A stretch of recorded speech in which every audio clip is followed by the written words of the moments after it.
కష్టాలు వచ్చే దేవుడిని వదలలేదు, బాధలు వచ్చే దేవుడిని వదలలేదు, మరి ఆకలితో ఉన్నాడు దేవుడిని వదలలేదు. ఈ ధననిధిలో ఉన్నటువంటి వాడు బల్ల మీద వదిలేసిన రొట్టె ముక్కలు తీసుకుని తిని బ్రతికాడు అంటే విశ్వాసాన్ని కాపాడుకున్న లాజరు చాలా గొప్పవాడండి. కనుక దేవుని ప్రియమైన బిడ్డరా, ఆ విశ్వాసము చాలా గొప్పది కదా. ఒకరోజు ఈ లాజరు చనిపోయాడు, దేవుని సన్నిధిలో ఉన్నాడు. ఈ ధనవంతుడు చనిపోయాడు, పాతాళంలోకి వెళ్ళిపోయాడు. అక్కడ అగ్ని ఆరదు, పురుగు చావదు. అమ్మా బాబోయ్ అని కేకలు వేస్తూ ఉన్నాడు ఆ ఏడికి. ఎందుకంటే అగ్నిలో కాల్చి వేస్తూ ఉన్నాడు. అయ్యో, నేను భూమి మీద సర్వ సంపదలను కూడా అనుభవించాను, ఏసీ కారులో తిరిగాను, బంగారం మ్యాన్లో ఉన్నాను, బంగారం సొక్క వేసుకున్నానని అక్కడ చెప్తున్నాడు. ఎక్కడ? నరకంలో చెప్తున్నాడు. వాళ్ళు వింటారా? వాళ్ళు వినరు. వాళ్ళకు ఒక క్రమశిక్షణ ఉంటుంది.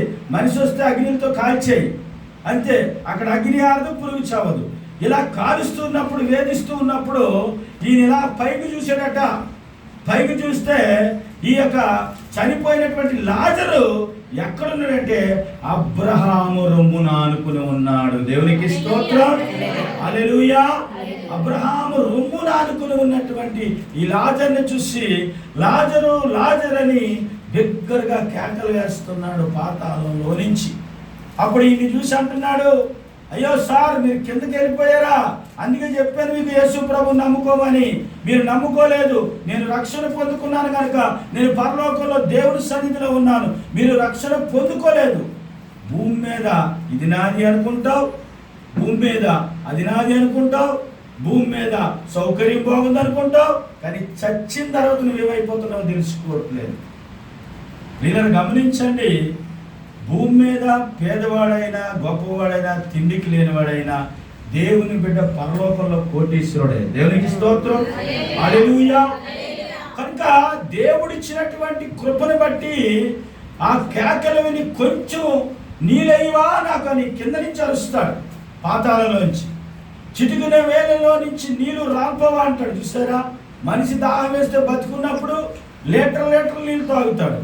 కానీ చనిపోయిన తర్వాత అక్కడ చక్కగా ఉన్నాడు, ఏసీ కాంపౌండ్లో ఉన్నాడు, దేవుడి దగ్గర ఉన్నాడు. లాజరు కిందన మాటకి ఆకలితో చచ్చిన వాడు అవ్వచ్చు, బలహీనంగా ఉన్నటువంటి వాడు అవ్వచ్చు, లేకపోతే శరీరం సహకరించకపోవచ్చు, కానీ చనిపోయిన తర్వాత దేవుడు ఆయన బిడ్డగా స్వీకరించాడు. హల్లెలూయా.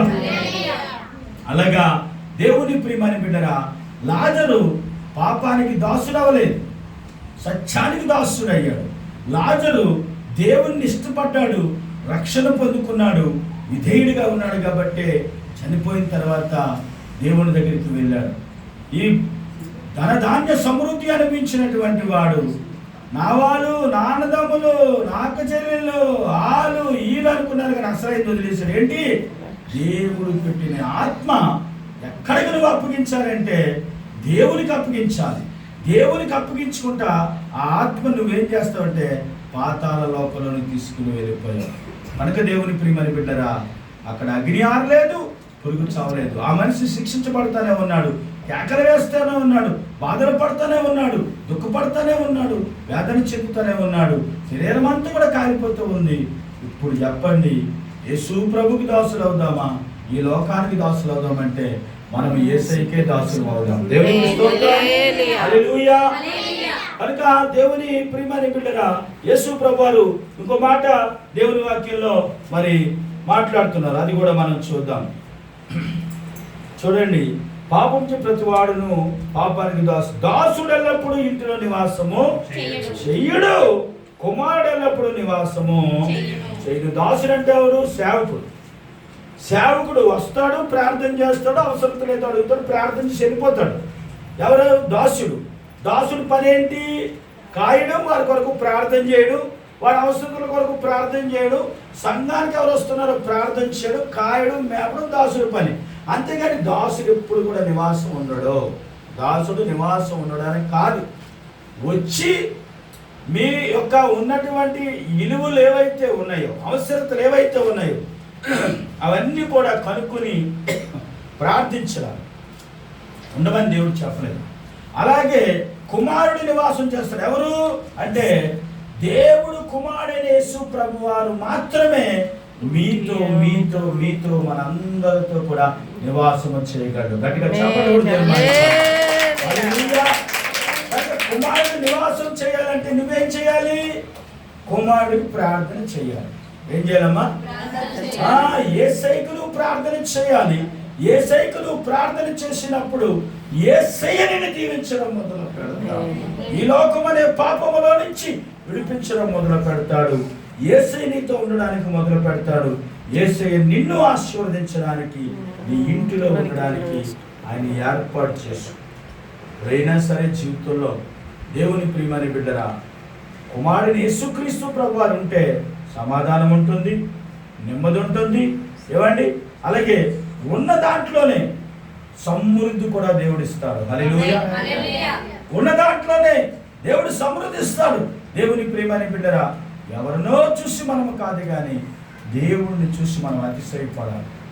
కుమారుడు నీతో నివాసం చేయాలి అంటే దేవునికి దగ్గరగా ఉండాలి, ప్రార్థన చేసుకోవాలి. ఇప్పటి వరకు నమ్మింది వేరు, ఇప్పటి నుంచి నువ్వు విశ్వాసం నుంచి ప్రార్థన చేస్తే దేవుడు నిన్ను దర్శిస్తాడు, నీతో మాట్లాడతాడు, నిన్ను బలపరుస్తాడు, నిన్ను నడిపిస్తాడు. దేవుడి మాటలు దీవించునుగా. ప్రార్థన చేసుకుందాం. మహాపరిశుద్ధుడైన మా పరలోకపు తండ్రి, జీవాధిపతి రక్షకానికి స్తోత్రము. ప్రభువా, నువ్వు మాతో నివాసము చేస్తారని మాటలు దేవా, నువ్వు మాతో నివాసం చేసే దేవుడు అయినావు ప్రభువా.